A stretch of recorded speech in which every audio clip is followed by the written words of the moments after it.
Hello and welcome back to another episode of the preview show. Today I am delighted to be joined by Ben O'Connor of AG2R Citroën as we take a look back at his 2021 season. Hi Ben, how are you? Good, you? Very good, thank you for asking. Where in the world do we find you tonight? In Andorra at the moment. Cool. With lots of other guys in general. But yeah, no, I'm here at home. Nice day. Did a nice little 3.5 hour ride today just to start moving slowly. So let's rewind all the way back to winter last season. It wasn't perfect if I remember correct for you. What happened? No, so pretty much it was one of my first rides back. I think it was the third ride back. I was just with a mate, my mate Tristan down in Girona, and I slipped out on the mountain bike. Actually, wrong. I didn't slip out. I kind of went over the top of the handlebars. I broke my collarbone and I broke all the ligaments that join the collarbone to kind of your sternum and your neck.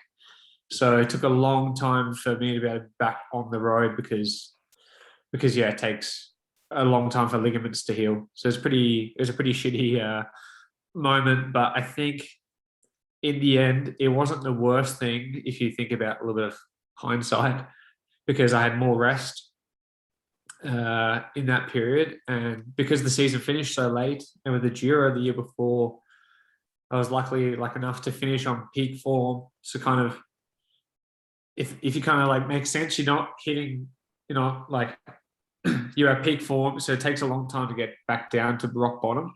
And I feel I never got back to that point. And if I actually started training full in December, maybe I wouldn't have been able to last, let's say, like the Tour de France, for example, because the last couple of days of the tour, I was already on my hands and knees. So, new team in the winter. Obviously, you switched across to AG2R Citroën. What was the vibe like? The first few meetups, was it all? Did you feel like it was the right place for you?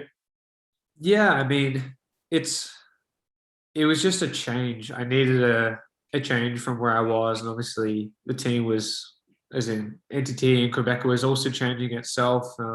I felt like the last couple of years have been not stagnant, but I felt like this weird pressure, and I couldn't ever like perform as you kind of would hope so. You would see me do some great ride at some point somewhere, and like, oh look, this guy can ride, and then I'll just be so bad for the next couple of rides and next couple of races. But yeah, when I joined the team, they were very much wanting me to just race as the Giro actually went. That was all they actually asked for. They were like, okay, we reckon you could probably do GC in the future, but this year you're just going to race like you did at the Giro, and you can like pick actually kind of what races that would work for you, because we reckon that you can actually win races. So that was kind of quite cool, because often I feel with NTT, I found myself in this position where I was always thinking about like the kind of GC kind of point. It was always try to do your best result, and like 10th would be great for the team, or 15th actually. So it wasn't enough of a push, whilst at Asia Desert they were really quite keen on just winning races, which I think was quite a big change, and kind of like fits with that aggressive form of racing I kind of like to do. Just you have to try to be able to win, but if you don't, then you really just don't win, unless you got a good sprint and you can luck out. But for me, that's not the case. Do you think you responded well to that type of pressure that was put on you, the idea of, we want you to win races? Well, I think it's because it's what I wanted to do. So it wasn't actually pressure per se from them. Like, you have to perform, or you have to get these amount of top tens, or from next year for sure will be like that. But initially when I joined, it was really about winning, and that's what I wanted to do. And I don't care where it is either. It can be in Paris-Nice, it can be in Romandy, it could be in Vuelta. I don't really mind. It just has to be at least one win per year. And then obviously you got your ideals, but it was a good motivator, and I think that it kind of like worked out well, where in the end actually the GC thing kind of came back because of it. So you started the season Provence, and then Hope Var, where you were third. I think in the final stage, it was quite a aggressive, kind of crazy sort of stage. And then you went to Paris-Nice. Was Paris-Nice like your first sort of main goal of the year? Partly, actually, not really. To be fair, like I knew I was actually meant to be doing Torino, but they changed my my plan because the first races in France went well. Because I started riding outside for the first time in January. I think it was the 1st of Jan or 30th of December was my first ride outside. And like I just felt super shit. And in the training camp, they always put me in like the inverted commas slow group, like the guys who had other like who just weren't at the same level. Like, you know, some of these French guys are absolutely on fire for the start of the year, like really very good. So I was like a bit pissed I was in this slow group because that was never how I kind of like trained. So it was quite interesting, but in the end, once again, it all worked out. And I was not confident going into Provence, and I felt so bad. Initially, the first couple of days, I remember on Ventoux, I was like, no, I'm going to give this a go. And I was flicking with Alaphilippe, and he was having a go at me. I'm like, no, I feel good. I'm going to be, I want to give this a go. And then about like a K later, I dropped. It was so bad. Super embarrassing moment for myself. Like, fuck. I then had a day off actually, and then like three big days of actually training with Greg and Ollie, Van Avermaet and Narsen. So it was pretty cool training around that like Nice area on Thebes for a few days before Port Var. So actually it ended up being like almost like a 2-week proper block of kind of training and racing. So maybe that's why by Port Var things like kind of clicked. And that's how I then got put into Paris-Nice. And that was a big goal always for the team, not so much for me, but like the team. That's always a huge thing. And I definitely don't love the race at all, but it went well, but not like great. There was still like a long way to go, and you were still missing like that December kind of part of training, I guess, where you were just missing that final touch compared to other guys. So there's actually, once again, like quite big driving forces to improve what's coming up later. It was actually from there, really, they were like thinking more about the tour, actually. For me, there was like always an idea. And they were like, yeah, you can go there to try win a stage. But it was always up in the air at that point. Because I remember at the start of the season, you said to me, actually, the first thing was to try and get picked for the tour. Yeah. That was first goal. Yeah. So when did you actually find out about tour selection? When did that happen? Probably after Romandy. Romandy was like, it was set, but you're not per se told. And you can't really go out and boast about it with this team. It's a big thing. There's lots of French guys, and obviously it means a lot to them, like more than what I would actually ever think about it. Like you have your own dream, but for them, they've dreamt and lived it from when they were like a child. So it has even more of an allure, and also it's your home race. I have the feeling when you do TDU, you feel super proud about it. So it's not a thing to like go around telling people that you're for sure set. But after Romandy, it was, yeah, for sure set because the race went well, and I really should have finished on the podium overall. And yeah, that's a big result, and it was proof that you could do big results in big races, pretty much. So you second on the Queen stage in Romandy, thanks to Geraint Thomas crashing himself. You mentioned there you slid off the podium. I think the TT you were 16th. Yeah. On the day, I remember watching it. It was a decent TT, I thought, from yourself. I think you're maybe being a bit harsh. No, it wasn't a good time trial. I mean, I also had done very, very little work on the TT bike by that point, like bits and pieces, but not heaps. I definitely, because the whole year the plan was never kind of GC, so like I just fell with form into it, and it's easy for people to say, look, like you showed in the Giro and then like the start of the year that you were clearly good enough, but I never ever shown consistency throughout like any race bar maybe 2 in my past. So it kind of fell really really unexpectedly, and it was actually only after Romandy that it was like a panic TT kind of like session. But compared to other guys, I'm far underdone in that sector, and it's like one of my main points I need to improve on. But yeah, I remember that Romandy TT just having, it was shocking, but it worked out well. I think maybe it was the weather or the form. I don't know, but I definitely didn't feel good. Then Dauphiné, your TT was, you were 13th on the day, Yeah, which that was a I big would say result. that's my best TT ever, definitely by like a long way. That first day, no, it's like third day. I can't remember Yeah. now actually.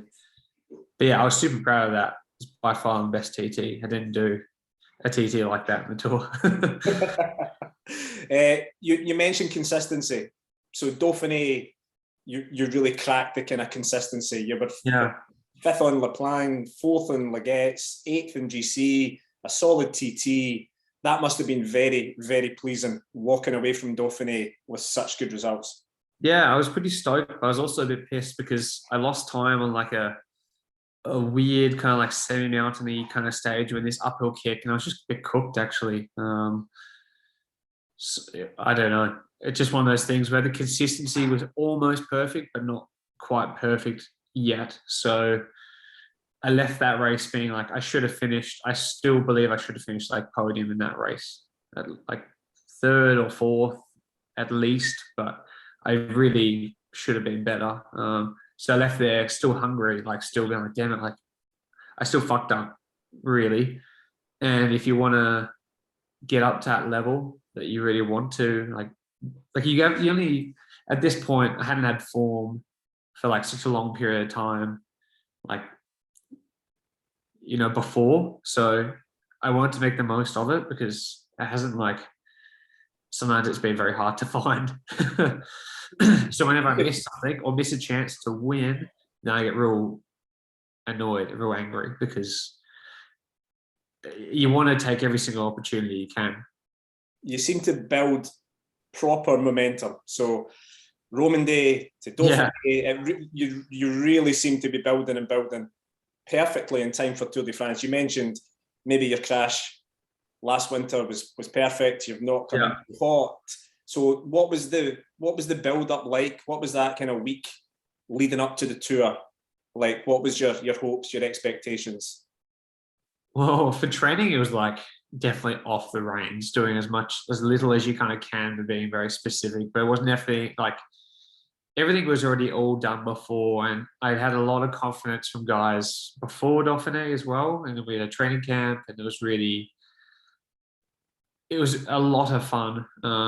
And it was also like a lot of guys were giving me big confidence for coming into the tour. So I came in not scared for the performance side of it. For sure, I shed myself for the first couple of days. Like that first week is so bad. Like it really sucked actually those first couple of days. But for the performance point, I wasn't like feeling ever I was out of my depth, which is, I don't know, maybe it's just how I am, but I felt confident, and you have a bit of not cockiness, but you have like a quiet confidence that you can perform at this level. I just wasn't sure I'd be able to get around the actual like dangers of the tour, and yeah, it almost screwed up most people actually. But I guess that's kind of how it is. The prep was pretty good though, like in terms of where the team was setting us to aim at. The first day was quite complicated because we still have guys that really have big aims. Like Greg's always done well in the first week of the tour. He's always been sitting at least top 5 GC. I think the last couple of years he's done the tour. And he's also had the yellow jersey. You have Benoit Cosnefroy, who has performed in the past well in Plouay. And even though he had some struggles this year, both of them did, it was a pretty bad luck that like ruined their kind of hopes. So we came in very like keen. And then after that first day, everyone was like, it's not going to be easy from here. Like you're going to be, yeah, we're going to have to pick up our legs, pick up our bags, and see if we can still find the seat. I've heard many people talk about Tour de France and the nerves opening week, day one, how different it is to the Giro and the Vuelta. I mean, you're in a perfect position to explain it. Day one, we all saw the horrific crashes. Just how crazy is that first stage? Well, the first day I think is a little bit unfair because the first crash wasn't actually anyone's fault. For sure, something was going to happen, but maybe not to that extent at that point. Like really, it was quite an unexpected moment for a crash. Like the very top of quite a fast climb, everyone's very, very close, and yeah, that was pretty. It wasn't like it was super high speed either, which is kind of ironic because like you would think a high-speed crash would take out more guys, which it did eventually. Like the last one was actually shocking. That was by far the worst I think I've seen in like a bike race. But yeah, some guys are pretty mucked up from it. But there's more injuries, I think, from the first crash where everyone was very close together and you just fall really badly, I guess. It's just like really not fun. The point where you can't move in the bunch, like once it's set, it's really very hard to try and find any opening, pretty much. And that's the most difficult thing to wrap your head around. And sometimes you just have to put your like white flag up, like I'm here. This is my spot now for the next 30 Ks. Don't lose it. And that like that also drags on you because you know you're not in the perfect position, and you're being told it as well. Be like, well, what can I do? There's no moving from here. So I think that's one of the worst parts about it. And the sprint stages I found actually okay. They were actually much harder than I thought they were going to be. Every sprint stage was a lot faster and a lot harder. Like I'd heard stories about these flat days being like really easy, but they were just not. Like there was really no, from what I remember, there weren't too many easy flat days. And maybe that's just because you found yourself in this position where you were like on GC, but they were never in that first week easy. So after stage one and stage two, you were about 3 minutes down on GC. Yeah. Not a great start. Where were you mentally at that point? Was it still all in for GC, or were you starting to worry a bit?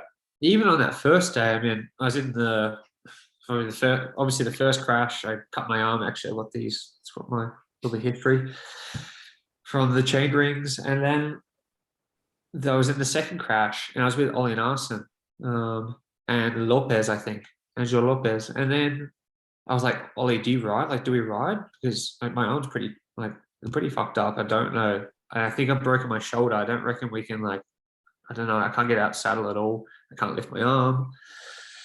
He's like, oh no, don't honestly just ride.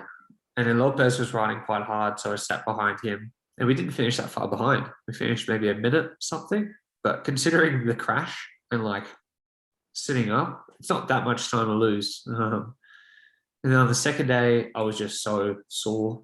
So I got dropped at the very bottom of Murder Breton. Second time up, like straight away. It was not even close. So the confidence was pretty much gone completely by then. The whole thing was just now finished the Tour de France. I had no other expectations but to heal, to finish the tour, and then like hope by the last week I was okay. Because I really didn't think I was going to get any better by the third week. So that's where the head was at. Not a good spot. And I actually had a little voice like diary of it, and it's pretty sad reading just to listen to me because I'm just, yeah.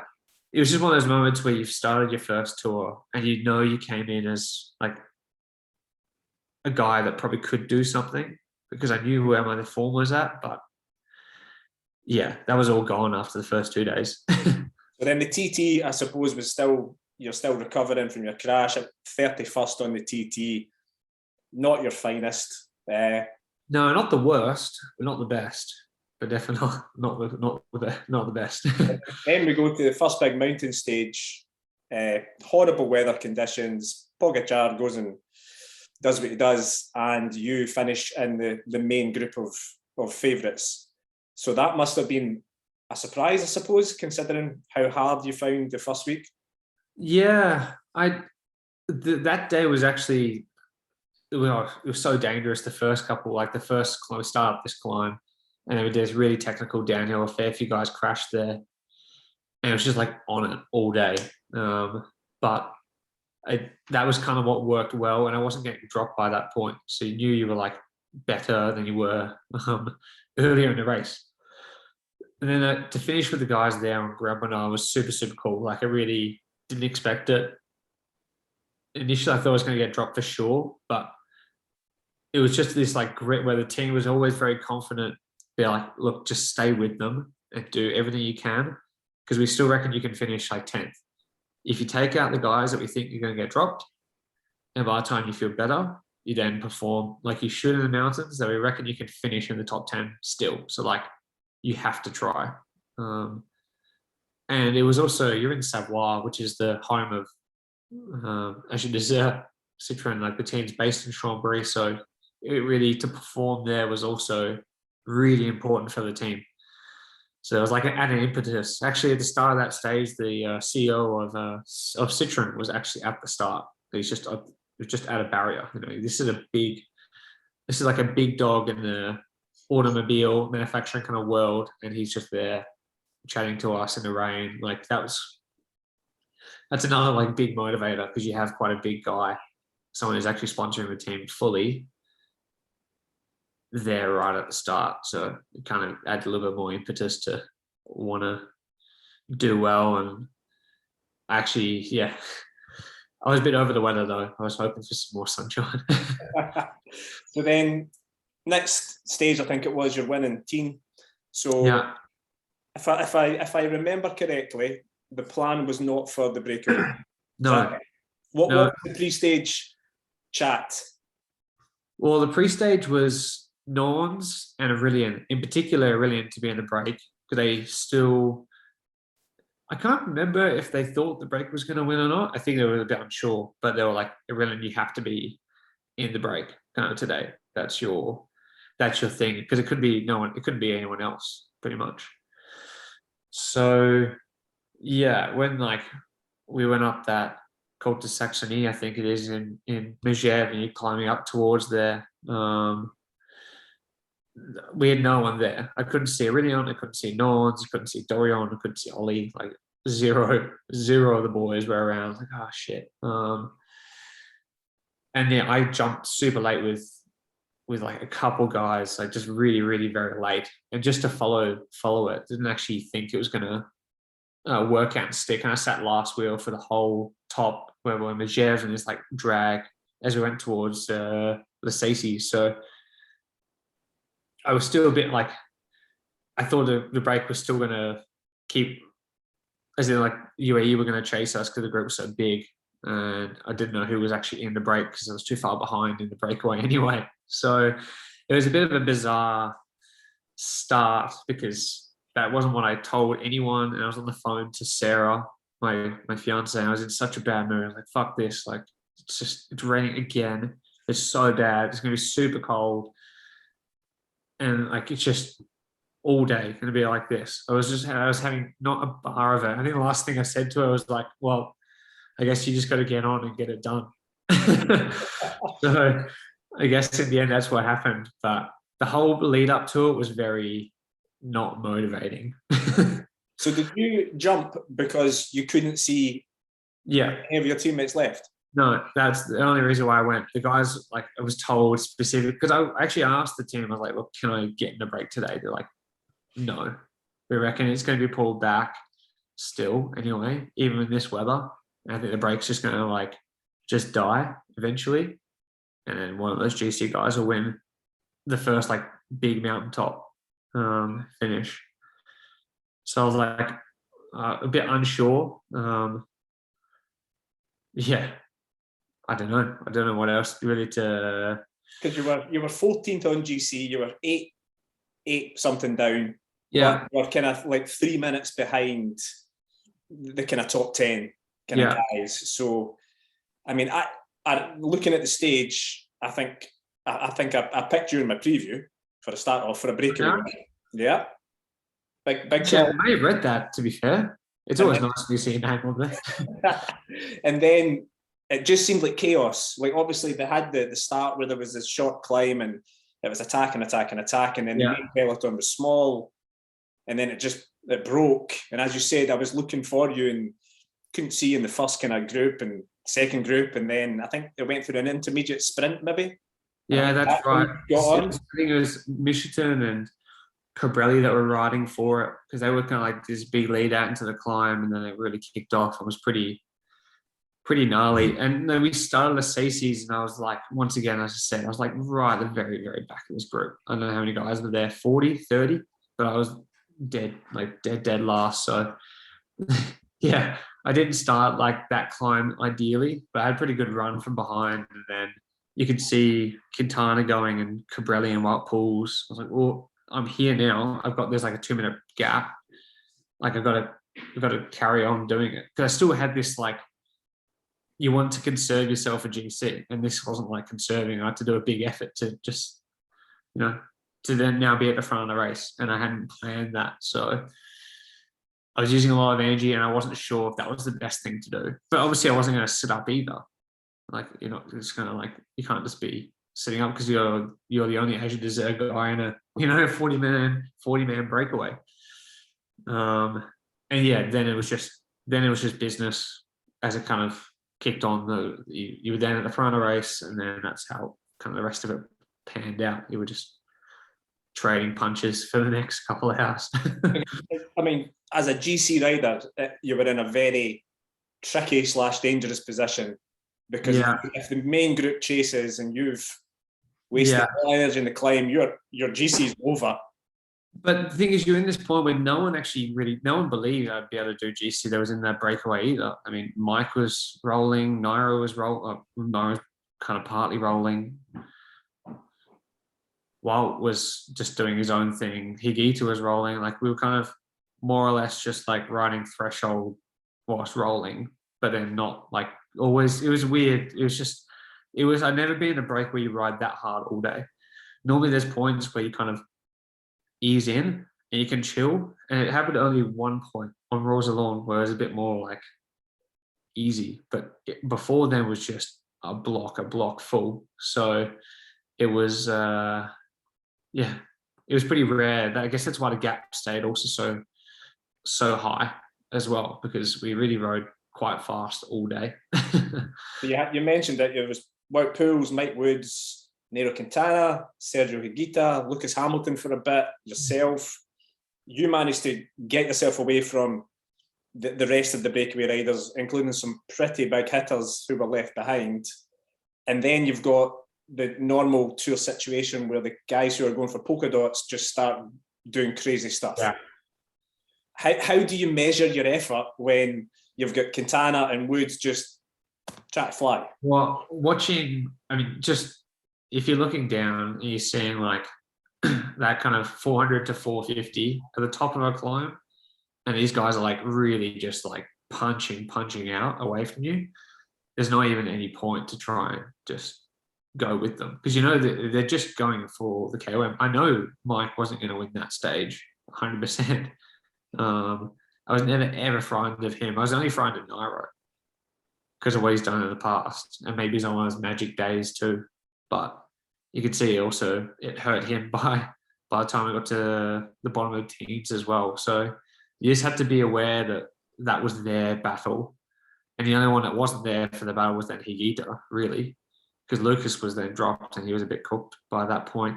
While Pools just rode very silly. He was also just destroyed. So like, there was only kind of two guys to think about. Then on Rosalond, so it was just the three of you left at that point, you and the two Colombians. Yeah. And for the first time, it looked like they were trying to lean on you and make you do longer turns, because obviously there was a chance for you to move into yellow. Did you feel that?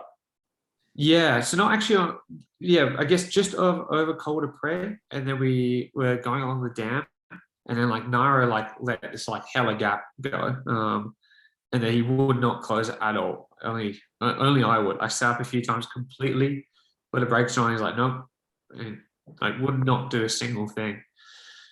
And then eventually we caught Higuita, and I was like, what was that for? and they got like no answer, and then they were chatting behind me whilst I was riding. I was like, like I know I'm going to get flicked at some point, but I don't know when I'm going to get flicked, but you'll find out eventually. You just have to be strong enough to be able to like respond. I still had my own race by that point too. There was still the GC, but also the stage. But we hadn't started the final climb yet. I think if you were then really, yeah, you know what I mean? Like you're still in this like kind of middle ground where you hadn't hit the final climb. So it wasn't like it was all up to me to do all the work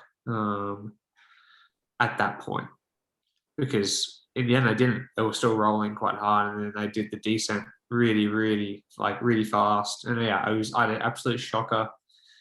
Probably one of the probably one of the most embarrassing moments I've had. There's like you could say celebrating across the line when you think you've won when you haven't would be with the worst, but then also just getting dropped full flat on a descent is also pretty shocking. But that was my own fault for glove choice and not putting them on earlier, actually, because I was really struggling. I guess you get in that, as I said, that moment with Quintana and Higito when they were chatting, and that's when I should have put it on like 5Ks earlier, 10Ks earlier.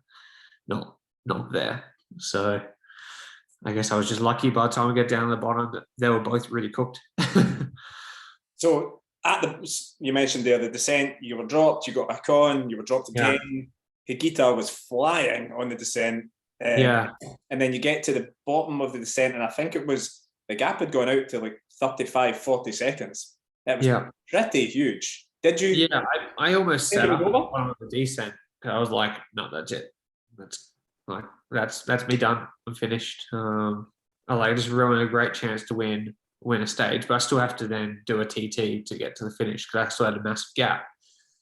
But I took the bottom left-hander and we're on this big valley road. And I could see them up ahead. I was like, well, it's not that far. Like, it's really not. So you just get into your mode and do what you can do. Not like going flat, but at least strong enough where you know the gap's coming down. And as soon as you hear 30 seconds, 25, 20, you know you're catching. There's no, and even if they're just rolling easy, but they wouldn't be. They would be rolling off hard to try and keep the gap. Like, well, they're both Colombian guys. Why would they have been kind of like faking it to each other? So the fact that you're still able to close that gap and be okay, like controlled, then it was like quite a lot of confidence then for the climb. And it wasn't, by that point, it was still seeing if they would like work with me. And seeing Naira drop early was the big surprise. I didn't expect that at all because he was the strongest all day. That whole day, he was like, looked the strongest and the best out of everyone. So that was a big surprise. And then I believed you could win. But, Sergio is a really good rider. He's got like a lot of talent. And I was just a bit worried that he would then just sit the whole time on me and then not let me, I thought he was bluffing completely. Like his pull's already soft. I was like, I understand why you're pulling soft. But yeah, I guess he was then just really cooked as well. So when you got back on, I noticed that straight away you come in and you try to skip a turn, you shake your head and Nairo just drops straight in behind. Not even a chance of a rest. I thought that was pretty mean. Yeah, I mean that's Nairo. He's pretty notorious for the way he races sometimes. But I also understood partly. I also had to do my job too. I still had this time gap, and I had to try and make it work. And yeah, my director was telling me not to roll. He's like, "Do not roll. Come back to the car, get some more food and stuff like that." But I just made this big effort and felt okay. So I was like, I'm just going to commit. Like I got a big chunk of food before from him. I had this like the better fuel. I had all the gels. I was completely set. I was completely fueled. I really made a conscious effort all day to just take in a lot of food.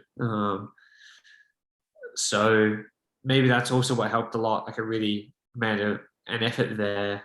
And we really planned actually as a team for having a lot of these high carb drinks the whole day. I'm sure every team did that, but it was very, very important. Every single climb, there had to be something which was like 80, 100 grams of sugar, carbohydrates, whatever in the bottle. Like it had to just be full because you weren't going to touch it on a descent. It was too wet and slippery. And the only time you could do it was at the bottom of a climb. So I feel that made quite a big difference. So then you mentioned that Nairo drops early. Yeah. Then just the two of you, and watching it on TV, Higita's face he didn't look comfortable at all. I don't know if you picked up on that. No, never. I don't know why, but like I had zero idea. Actually, what I should have done earlier was take off my gloves and my jacket because they were on for far too long. But you're in that moment where you're still cold and you're still like soaked through. But as soon as you actually pull them off, some moments are a lot better because then you don't have that sodden feeling that's always on your hands or on your body. So as soon as I took that off, I actually felt a little bit better. And I hadn't looked at Higita at all about what he was feeling, what he was doing. Like I just knew he was pulling soft. So the point where I actually dropped him, I had no idea because I was like, I'm going to pull a couple big turns, a couple strong ones, a couple long ones, and see like if he keeps the pace or if he just sits on me. Because if he does, I'll let him roll over me one more time and then I'll go over the top. It was pretty much it was like a tester to see where he was at, pretty much. But yeah, he then just dropped quite easily in the end. And it looks a little bit undramatic, but that was 17.3 kilometers to go. That's quite a long way to go solo. Yeah, I haven't done a solo that long before. That's for sure. I mean, what else can you do? He was going slow for me at the time, and like once again, he still had this gnarly gap, which was coming down. So I had to do something, and then it was coming up again once I left. So I was like, "This is great. I'm actually building, and for sure they're going to close it later because the time gap's obviously delayed." But at that time, I was like, "It's like." This is really good. And I know Pogacar's got a hell of a lead. So actually, in the end, you're sitting in a pretty sick little spot. Plus, you had the stage. But in the end, realistically, all you thought about was the stage. That was the only thing. And even when it went to 9 minutes. Yeah, I mean, I just thought they were going to close. I was still worried. The way Tadej was riding, hey, like you still have this like weird doubt where they're just going to rip it. They'll take 5 minutes out of you in the bottom. It's a long climb, and then the last couple of Ks when I'm on my hands and knees were taking on like 2 minutes. So I was still worried that they would just come storming up there, but yeah, but they didn't, and I was actually pushing some really good numbers. So in the end, it was actually really quite fast. That bottom section was more or less not where I dropped Higita, but after quite big ringy for quite a fair section of it. You just have to lock yourself in and yeah, as I said before, get it done because the next crucial point was just getting to that last section of the climb. It was like 5Ks at 7%, I think, and just getting there. Like then that's all that's left, pretty much. It was in that point where you were just thinking to yourself, I have to get to that point.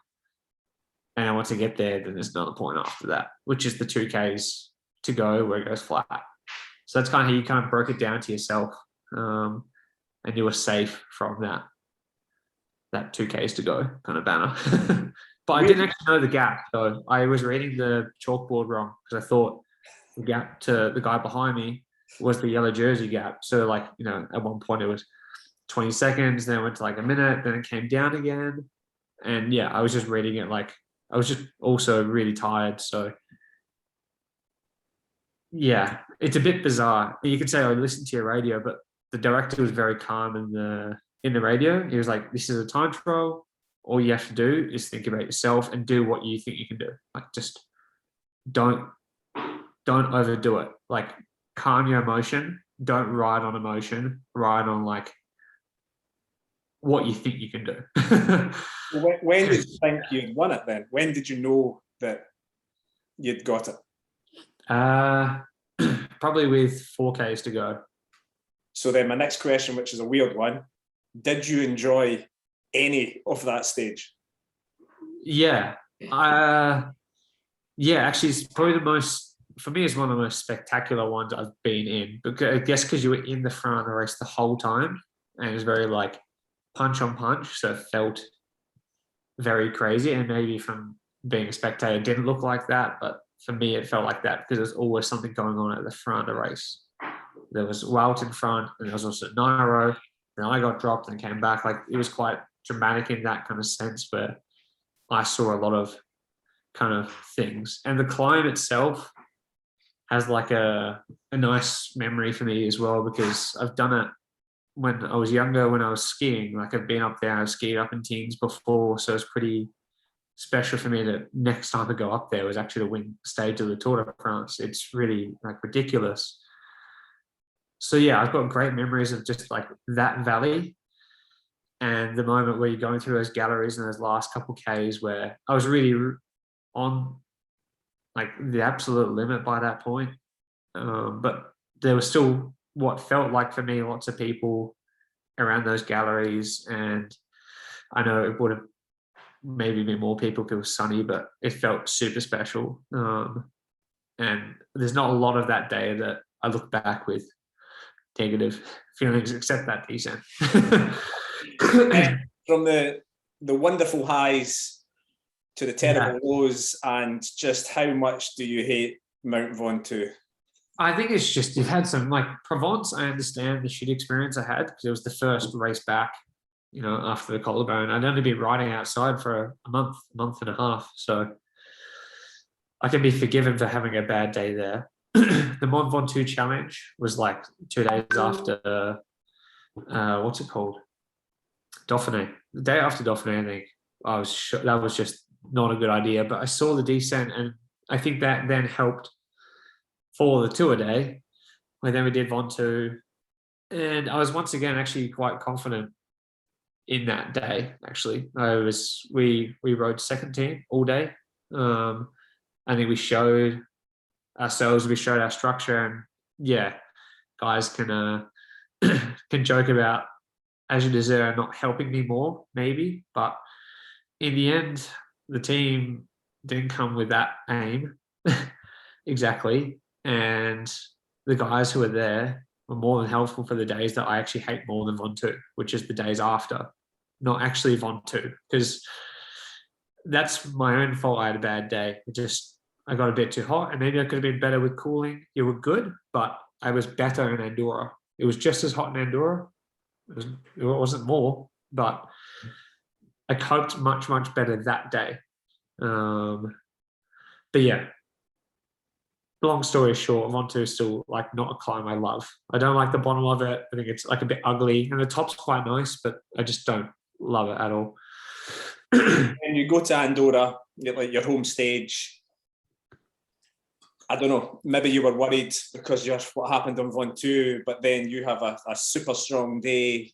Yeah. Okay, you get dropped a little bit at the top of the final climb, but you get back on in the descent. You finish with the main guys. At that point, do you then start thinking about what is possible overall? Yeah, well, by that point, you definitely believed you could be top five. Like there was 100% then you are in this top five fight. And there's no way you could probably, unless you have a really shocker, like a real shocker of a day, it wasn't going to be worse than top 10. So you're already in, a great spot. I had nothing to lose. I'd already won a stage. I'd come and done what was, told of me, but also what I dreamed of. So in the end, anything above that was, it's easy to say it was a bonus, and that's your like, but that's what it was. So it came there in a really special place then for the Pyrenees, knowing that I could do a great ride on actually climbs that suit me also really, really well. They're quite long. Doesn't mean they're always steady, but I just like long climbs. I don't really mind if it's undulating, but just long suits me well. So I was really looking forward to that Col de Portet stage. I was really very, very keen for it. And probably that day was the best stage of the race for me. Like for the GC performance. For sure, the team stage is unreal, and that will always be the best. But the quartet stage was the one I was most proud of when I was in a very big GC kind of position, because the anxiety and the stress and the constant thought process in the peloton really wears you down. And I was, after that stage, very, very tired. You finished fifth on the stage, but you Yeah. were fourth best GC rider. Go do it. Yeah. To try and stay with the GC guys that day. So you then go to the TT. You're fourth. You've got 32 seconds on Kelderman, and Kelderman obviously is a bloody good TT rider. Yeah. So at the start of that TT, did you fancy your chances of holding on to fourth? Actually, I had no idea. I've been looking back through like past results and other TTs he's done, and it wasn't going to be easy, but I still thought I could, with that gap, I'd be okay. It'd be super tight though, which it was, but yeah, I thought it was going to be super close. Within a couple, like within 10 seconds either way, there would be no more. And the first time check, I was like quite relieved because I was at the same time as him. Second time check, it was, no, actually, I think I was up by 5 seconds. And then the second one, I was 5 seconds down, or the same time, actually. And yeah, I actually didn't believe the car at all, because they were telling me like same time as we'll go, second time check. But I was so fucked by that point. I really just like, the last couple of days have really hurt me. The Lewis Ardiden stage, actually, where we started Tourmalet, where Iran got dropped, I also thought I was going to get dropped. I felt really bad that whole morning. I was like, oh, Jesus. But when we started Tourmalet, it was okay. The next day, we had another like long, flat day, and it also felt like real shit that day. But then we finished out near Bordeaux, and it was very special because we just like were able to like parade towards the finish, and we're through all the vineyards and all the crowds, and it was super special. And I got very emotional there. So when you then got to this TT, I didn't really, it's not like I didn't care. And for sure, I wanted to keep the fourth. But also, I already far outdone my expectations. So I had no weight. Like, it didn't matter what I did. Either way would be a massive success. And yeah, four is a better number than fifth. But yeah, and you can joke, people can, like I said, I think in one interview, I was like fourth and fifth, it's the same, but really it was by that point, because it didn't mean anything else to me. Like, we were very, very close, Wilco and I, and it was just up to the TT to decide. And if he beat me by a fair bit, then that's his victory. It's not, you can't always pick and choose, really. But yeah, I was actually very scarred after that TT. I did a time trial in Luxembourg, actually, I think a couple of weeks later or a month later, but I was actually so nervous for it, because I found like the bottom of my soul in that time trial. I was so done. Yeah, if the tour was a day longer, I reckon I would have been in some struggle town. So then it's all over. Yeah. The party's over. How long did it take for you to kind of realise the huge deal that finishing fourth on GC and winning a stage at the biggest race in the world, how long did it take for that to actually settle with you? To settle, I don't know. The initial point, actually, I found myself like really thinking about it, was that stage 19 where we did like, we were through the vineyards and we went towards Bordeaux and the break one. But like, that actually got super emotional. I think I almost cried on the bike. It was just so special. And like, we had the right to sit right at the front of the tour as the peloton cruised in. Like, I know it sounds silly, but like, it was really special, because you had earned that right, you'd earned that spot. And the amount of people and like the helicopter, and knowing it's the tour with all the vineyards as well, like it just felt very, very special. For when it like came through, I don't know. Maybe it would have been a month later or a couple weeks later, where, yeah, I guess it's kind of always coming in. You reflect about it a lot and you talk about it a lot. And when you talk about it, that's when you actually really remember. You kind of often forget because you're just, a human being. But I did some interviews and I did a great video with my mate Tristan, and that was actually a very big moment where it was the first time I deep dived straight into the tour and reminded me of actually it what it meant. How much kind of attraction it brings and what you kind of ride a bike for. And you look back at little clips of you speaking as well in the past, to whether it's someone or either in memory or on video, and you do mention it, it's winning something in the tour. And I was able to win something, plus you were able to technically or unofficially win fourth, which felt really, really special. And you have little daily reminders when you're out training as well, why people, I guess, showing appreciation to you on the road, or when you're just out training, especially in the summer holidays. Actually, a lot of the French tourists who are here in Andorra would come up and ask for photos, and little kids, and that was very special because people come up to you with a smile, which is it's nice. It's nice that you give happiness or give joy to someone rather than just telling a joke or just a conversation. You're creating some happiness for people. And I guess that's what sport does. We watch it for entertainment. We watch it to make us happy or emotional or angry, who knows. But I guess that is the role of sport in world, because people just like watching stuff. Is your tour level compared to your Giro level? Just those couple of stages at the Giro when you won and you were second. Yeah. Was there a big gap between the levels? Ooh. Have you checked the numbers? Yeah, I've checked the numbers. Yeah, I'd say the tour is definitely better. There's bigger. I did some very big numbers in the Giro, and I actually don't know if it's completely always right. Some of them were very high. Maybe it was 10 watts too high, but they're still really high. I think definitely the tour you're doing bigger numbers all day, plus with the stress itself. The stage I won in the Giro, that was pretty special, but we rode not very easy, but the start was very hard, as in the first climb where the break went, and then it was very tempo. Whilst, for example, this team stage was far, far harder all day.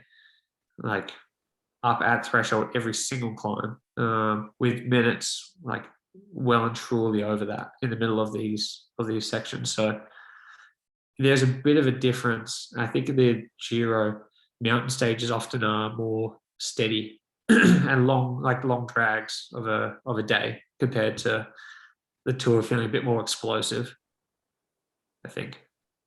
So then the other thing I wonder is, you've finished fourth, you've won a stage, you have a little break. How hard is it to then restart and try and race that kind of end part of the season? From the outside looking in, it looks very hard. Yeah, it's not fun at all. I can tell you that. It's really not a good idea at all. I think if you plan the season around it, it can be okay. And I think actually it would be easier if you were sent to do Vuelta, because then you've got no choice, you're kind of already there. So the gap is small between the Tour and Vuelta, and then you just have to do it.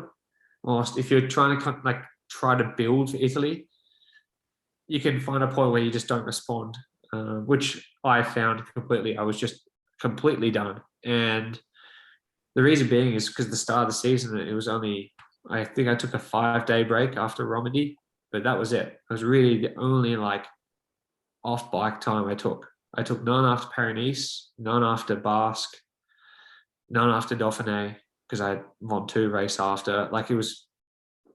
It was on it. And obviously, the collarbone thing at the start of the year. So I think if you can balance it and do a race or two less in April, then you could be okay. And I could take a break after March, actually, which seems a bit weird, but if you start now training and then you build all the way to March and then have a little break, and I think it works. But yeah, I don't really want to do the Italian races again if you do the tour like full for GC, because I think that it's, I mean, anyone that does it, it's just chapeau. I don't know how people do it, actually. Just it's, I just don't know how people can respond all year to being very good. But I guess that's where you find consistency in the best guys in the world, and something that personally I need to improve on, actually, because you just need to be good all the time. Something to look forward to next year then, maybe. Yeah, I definitely won't be doing, I hopefully won't be doing Italy next year. I'd like to do Volta, and I'd like to try get like the 3-stage wins. Could be cool. Giro last year, Tour this year, Volta next year. It'd be, I think it sounds nice if you do 3 in a row.